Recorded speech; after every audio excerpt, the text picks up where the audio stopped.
Scout Troop 29 are at the mics, ready to perform A Child's Christmas in Wales by Dylan Thomas. Take it away, girls. One Christmas was so much like the other, in those years around the Seatown corner now. Out of all sounds except the distant speaking of the voices I sometimes hear a moment before sleep, that I can never remember whether it snowed for 6 days and 6 nights when I was 12, or whether it snowed for 12 days and 12 nights when I was 6. All the Christmases roll down towards the two-tongued sea, like a cold and headlong moon bundling down the sky that was our street. And they stop at the rim of the ice-edged, fish-freezing waves, and I plunge my hands in the snow and bring out whatever I can find. In goes my hand into that wool-white, bell-tongued ball of holidays resting at the rim of the carol-singing sea, and out come Mrs. Prothero and the firemen. It was on the Christmas afternoon of Christmas Eve, and I was in Mrs. Prothero's garden waiting for cats with her son Jim. It was snowing. It was always snowing at Christmas. December, in my memory, is as white as Lapland, although there were no reindeers. But there were cats. Patient, cold and callous, our hands wrapped in socks. We waited to snowball the cats. Sleek and long as jaguars and horrible whiskers, spitting and snarling, they would slide and sidle over the white back garden walls and the lynx-eyed hunters. Jim and I, fur-capped and moccasin trappers from Hudson Bay off Mumbles Road, would hurl our deadly snowballs at the green of their eyes. The wise cats never appeared. We were so still, Eskimo-footed Arctic marksmen in the muffling silence of the eternal snows, eternal ever since Wednesday, that we never heard Mrs. Prothero's first cry from her igloo at the bottom of the garden. Or, if we had heard it at all, it was to us like the far-off challenge of our enemy and prey, the neighbor's polar cat. But soon, the voice grew louder. Fire! Cried Mrs. Prothero, and she beat the dinner gong. And we ran down the garden with the snowballs in our arms towards the house. And smoke, indeed, was pouring out of the dining room, and the gong was bombulating, and Mrs. Prothero was announcing ruin like a town crier in Pompeii. This was better than all the cats and whales standing on the wall in a row. We bounded into the house, laden with snowballs, and stopped at the open door of the smoke-filled room. Something was burning, all right. Perhaps it was Mr. Prothero, who always slept there after midday dinner with a newspaper over his face. But he was standing in the middle of the room saying, "Fine Christmas," and smacking at the smoke with a slipper. "Call the fire brigade!" cried Mrs. Prothero as she beat the gong. "They won't be here," said Mr. Prothero. "It's Christmas." There was no fire to be seen, only clouds of smoke and Mr. Prothero standing in the middle of them, waving his slippers as though he were conducting. "Do something," he said, and we threw all our snowballs into the smoke. I think we missed Mr. Prothero and ran out of the house to the telephone box. "Let's call the police as well," Jim said. And the ambulance. And Ernie Jenkins, he likes fires. But we only called the fire brigade, and soon the fire engine came, and 3 tall men in helmets brought a hose into the house, and Mr. Prothero got out just in time before they turned it on. Nobody could have had a noisier Christmas Eve. And when the firemen turned off the hose and were standing in the wet, smoky room, Jim's aunt, Miss Prothero, came downstairs and peered in at them. Jim and I waited, very quietly, to hear what she would say to them. She said the right thing always. She looked at the 3 tall firemen in their shining helmets, standing among the smoke and cinders and dissolving snowballs, and she said, "Would you like anything to read?" Years and years ago, when I was a boy, when there were wolves in Wales, and birds the color of red flannel petticoats whisked past the heart-shaped hills, when we sang and wallowed all night and day in caves that smelled like Sunday afternoons and damp front farmhouse parlors, and we chased, with the jawbones of deacons, the English and the bears, before the motor car, before the wheel, before the Duchess-faced horse, when we rode the daft and happy hills bareback, it snowed and it snowed. But here a small boy says, "It snowed last year too. I made a snowman and my brother knocked it down, and I knocked my brother down, and then we had tea." But that was not the same snow, I say. Our snow was not only shaken from whitewashed buckets down the sky, it came shoveling out of the ground and swam and drifted out of the arms and hands and bodies of the trees.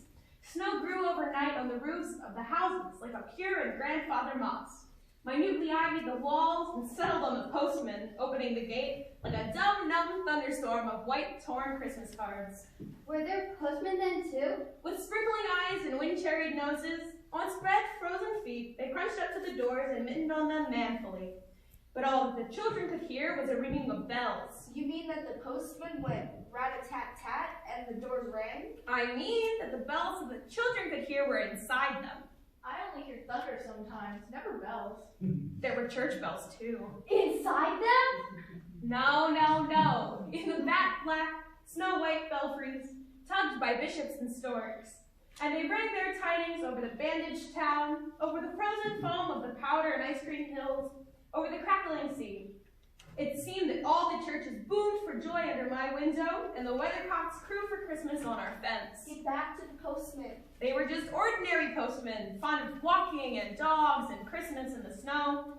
They knocked on the doors with blue knuckles. Ours has got a black knocker. And then they stood on the white welcome mat in the little drifted porches and huffed and puffed, making ghosts with their breath, and jogged from foot to foot like small boys wanting to go out. And then the presents? And then the presents, after the Christmas box, and the cold postman with a rose on his button nose tingled down the tea-tray slithered run of the chilly glinting hill.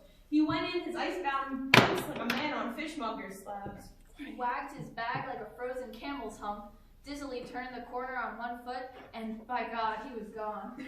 Get back to the presents. There were the useful presents, engulfing mufflers of the old coach days and mittens made for giant sloths, zebra scarves of a substance like silky gum that could be tug-of-warred down to the galoshes, blinding tam-o'-shanters like patchwork tea cozies, and bunny-suited busbies and balaclavas for the victims of head-shrinking tribes.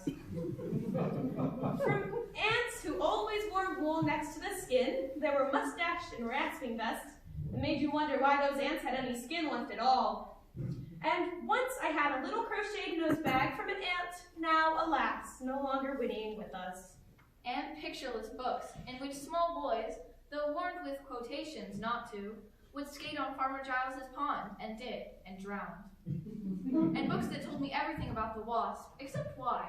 Go on to the useless presents. Bags of moist and many-colored jelly babies, and a folded flag, and a false nose, and a tram conductor's cap, and a machine that punched tickets and rang a bell. Never a catapult. Once, by a mistake that no one could explain, a little hatchet. And a celluloid duck that made, when you pressed it, a most unduck-like sound. A mewing moo that an ambitious cat might make, who wished to be a cow. Moo. And a painting book, in which I could make the grass, the trees, the sea, and the animals any color I please. And still the dazzling sky-blue sheep are grazing in the red field under the rainbow-billed and pea-green birds. Hard boils, toffee, fudge and all sorts, crunches, cracknel, humbugs, glaciers, marzipan, and butterwelsh for the Welsh. And troops of bright tin soldiers who, if they could not fight, could always run. And snakes and families, and happy ladders, and easy hobby games for little engineers, complete with instructions. Oh, easy for Leonardo. And a whistle to make the dog bark, to make up an old man next door, to make him beat on a wall, with a stick to shake our picture off the wall, and a packet of cigarettes. You put one in your mouth, and you stood at the corner of the street, and you waited for hours in vain for an old lady to scold you for smoking a cigarette, and then, with a smirk, you ate it. And then it was breakfast under the balloons. Were there uncles like our house? There are always uncles at Christmas, the same uncles.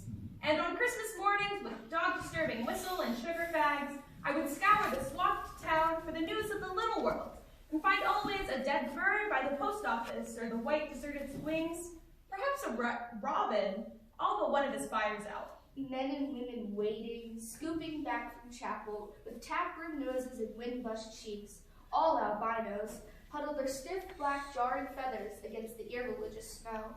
Mistletoe hung from the gas brackets in all the front parlors. There was sherry and walnuts and bottled beer and crackers by the dessert spoons, and cats in their fur bouts watched the fires, and the high-heaped fire spat, all ready for the chestnuts and the mulling pokers. Some few large men sat in the front parlors without their collars, uncles almost certainly, trying their new cigars, holding them out judiciously at arm's length, returning them to their mouths, coughing, then holding them out again as though waiting for the explosion. Some few small aunts, not wanted in the kitchen, nor anywhere else for that matter, sat on the very edges of their chairs, poised and brittle, afraid to break, like faded cups and saucers. Not many those mornings trod the piling streets.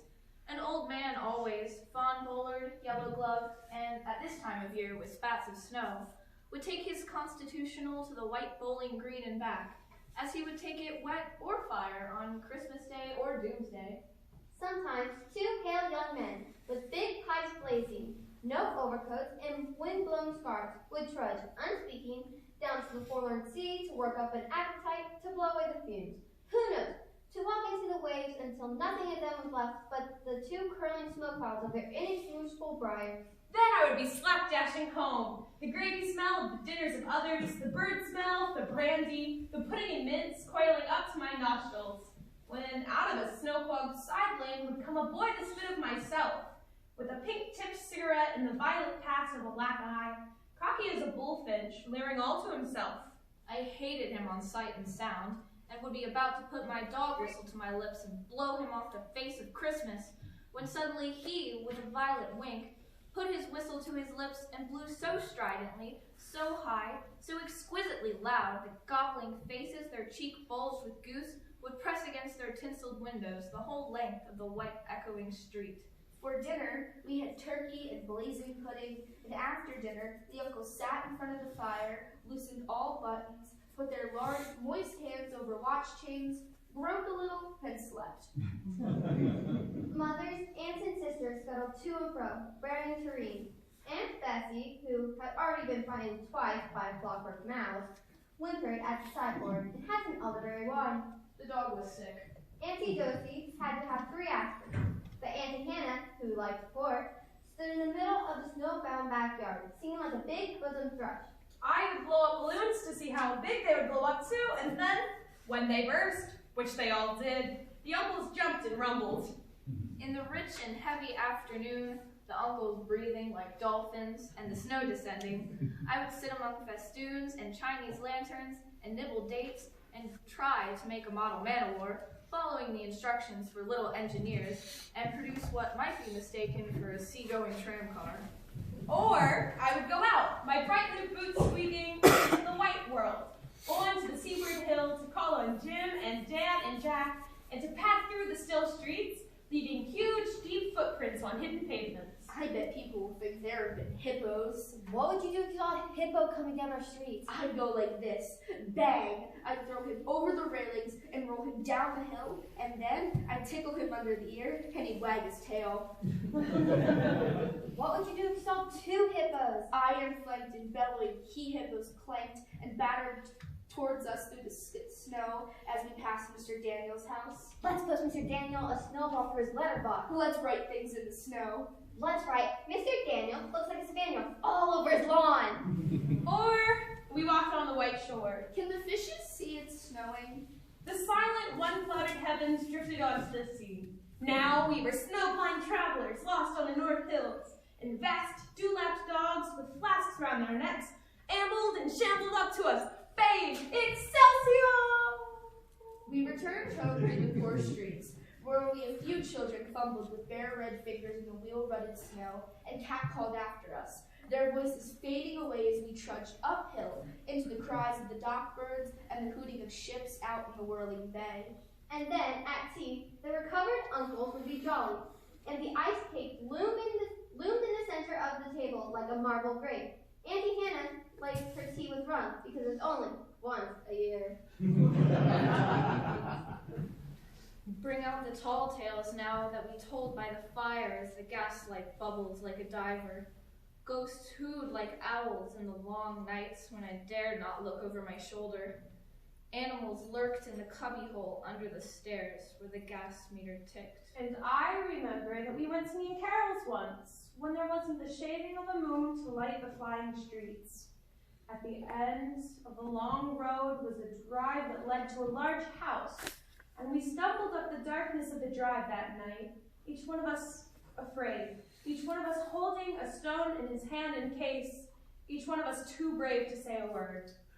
The wind through the trees made noises as of old and unpleasant and maybe web-footed men wheezing in caves. We reached the black bulk of the house. What shall we give them? Hark the herald? No, Jack said. Good King Wenceslas. I'll count 3. 1, 2, 3. And we began to sing, our voices high and seemingly distant in the snow-felted darkness, round the house that was occupied by nobody we knew. We stood close together, near the dark door. Good King Wenceslas looked out on the feast of Stephen. And then a small, dry voice, like the voice of someone who has not spoken for a long time, joined our singing. A small, dry, eggshell voice from the other side of the door. A small, dry voice through the keyhole. And when we stopped running, we were outside our house. The front room was lovely. Balloons floated under the hot water bottle gulping gas. Everything was good again and shone over the town. Perhaps it was a ghost, Jim said. Perhaps it was trolls, Dan said, who was always reading. Let's go in and see if there's any jelly left, Jack said, and we did that. Always on Christmas night there was music. An uncle played the fiddle, a cousin sang Cherry Ripe, and another uncle sang Drake's Drum. It was very warm in the little house. Auntie Hannah, who had got onto the parsnip wine, sang a song about bleeding hearts and death, and then another in which she said her heart was like a bird's nest, and then everyone laughed again, and then I went to bed. Looking through my bedroom window, out into the moonlight and the unending smoke-colored snow, I could see the lights in the windows of all the other houses on our hill and hear the music rising from them up the long, steadily falling night. I turned the gas down, I got into bed. I said some words to the close and holy darkness, and then I slept.